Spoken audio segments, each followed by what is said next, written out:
काय झालं कारण की युतीच्या चर्चा आज फायनल होतील, अंतिम होतील असं सांगण्यात आलं होतं. काय नेमकं?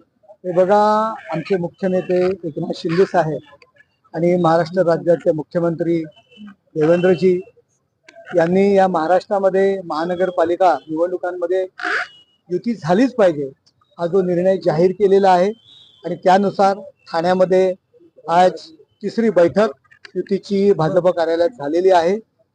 जवळजवळ सर्व चर्चा पॉझिटिव्ह आहे. 3 प्रभागांमधले काही जागांसंदर्भात थोडेसे उलटसुलट आमचा मतप्रवाह आहे, परंतु या संदर्भात नेत्यांसमोर बैठकीत अंतिम बैठकीत यावर तोडगा निघेल ही आम्हाला सुद्धा खात्री आहे.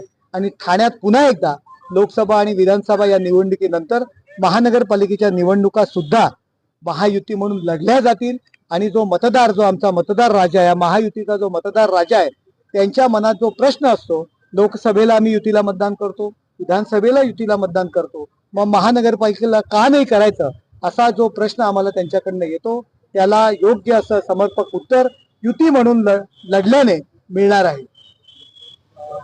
सर, ह्याच्यामध्ये नेमका फॉर्म्युला काय असेल आणि कधीपर्यंत तो डिक्लेअर केला जाईल? लवकरच हा निर्णय जे काही 3 प्रभागासंदर्भात छोट्या मोठ्या ज्या काही एकमेकांबद्दलच्या काही व्ह्यूज आहेत याची चर्चा नेत्यांच्या समक्ष होईल आज रात्रीपर्यंत आणि लवकरच हा निर्णय जाहीर होईल. 3 ठिकाणी काय बोलणं झालं नाही, मैत्रीपूर्ण लढत होईल. हा शब्द लढत ही लढत असते, मैत्रीपूर्ण हा विषय नसतो आणि 3 ठिकाणी तोडगा निघणार अशी आम्हाला गॅरंटी आहे. मुंबईमध्ये 260 ठिकाणी जे आहे ती बैठक पार पडली, परंतु ठाण्यामध्ये आतापर्यंत कुठलाही आकडा जो आहे तो समोर आला नाही. नेमका किती आकड्यावरती आतापर्यंत बैठक पार पडलेली आहे? बैठक ही आमच्या महायुतीच्या जे काही सेना भाजप जे काही सदस्य आहे त्यांच्यापुरती मर्यादित असते, ही जाहीर बैठक नसते, त्यामुळे आकडा हा बाहेर पडत नाही. 3 दिवस उरलेले आहेत, 30 तारखेपर्यंत शेवटची डेट आहे.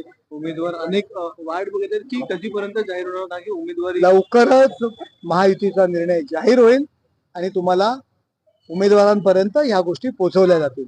महायुती म्हणतात, पण महायुतीतला जो 3रा घटक पक्ष आहे राष्ट्रवादी काँग्रेस, अजित पवार पक्ष, तो तुमच्या 3 बैठकीला ते उपस्थित नव्हते आणि त्यांनी आज नजीब मुल्ला यांनी अशी माहिती दिली आहे की आम्हीच अधिकाधिक जागा निवड स्वतंत्रपणे लढण्यासाठी तयार आहोत. त्यांनी तुम्हाला आमची बैठक होण्या अगोदर, पहिली बैठक होण्या अगोदर नजीब मुल्ला यांनी एक जाहीर पत्रकार परिषद ठाण्यामध्ये घेतली होती आणि त्यांनी त्या पत्रकार परिषदेमध्ये आम्ही भारतीय जनता पार्टी बरोबर युती करणार नाही अशा पद्धतीचं स्टेटमेंट केलं.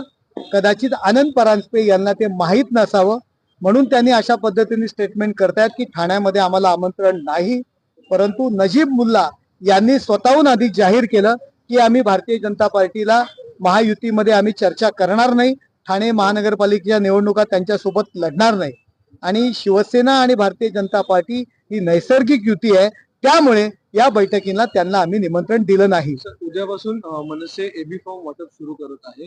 मनसेची युती आहे एका ठिकाणी ठाण्यामध्ये ठाकरेंबरोबर, मात्र हीच मनसे जी आहे ती भवियाच्या चिन्हावर वसई विरार इथे लढणार आहे आणि ठाकरे गट वेगळे लढणार आहे. या संदर्भात वेळ आली की नंतर नक्कीच वक्तव्य करेन, परंतु ही जी काही युती नाही ही आघाडी आहे, त्यांचं सध्या उमेदवार शोधणं सुरू आहे आणि उमेदवार शोधलं की त्यानंतर ते निवडणुकीला उभे राहतील.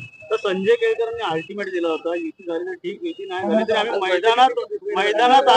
मैदानात उतरू. संजय केळकर गैरहजर होते देखील नाही. हे बघा, काही कामानिमित्त तिथे प्रवासाला ते असल्यामुळे कदाचित त्या बैठकीला ते उपस्थित नसतील. अल्टिमेटम वगैरे हा काय विषय नाहीये. केळकर साहेबांनी या ठिकाणी सांगितलेलं की लवकरात लवकर युती व्हावी ही त्यांची इच्छा आहे. युती समजा झाली नाही तर प्रत्येक पक्ष तर वेगवेगळंच लढतो का म्हणणार आहेत ते की आम्ही लढणार नाही, त्यामुळे तसा काही विषय नाहीये. शिवसेना बालेकिल्ला समजला जातो, मात्र याच ठाण्यामध्ये नमो ठाणे नमो भारत अशा म्हणजे बॅनर झळकत आहे. नमो म्हणजे नरेंद्र मोदी. आमचे राष्ट्रीय नेते माननीय नरेंद्र मोदी साहेब आहेत, देशाचे पंतप्रधान आहेत, त्यामुळे त्यांच्या बॅनरला आमचं ऑब्जेक्शन असण्याची गरज काय? त्यामुळे हा जो काही वाद आपण जो काही माध्यमांद्वारे निर्माण करण्याचा प्रयत्न करताय तसं काय नाहीये. माननीय नरेंद्र मोदीजी या देशाचे नेते आहेत, देशाचे सर्वोच्च नेते आहेत आणि आम्ही सुद्धा त्यांना नेते मानतो.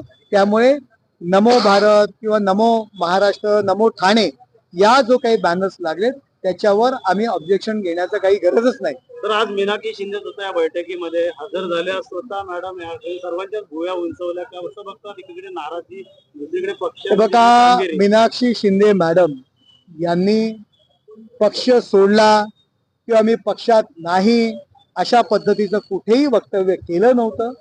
जो अंतर्गत काही छोट्याशा काही गोष्टी होत्या, गैरसमज झाले होते, त्याच्यावरनं त्यांनी स्टेटमेंट केलं होतं.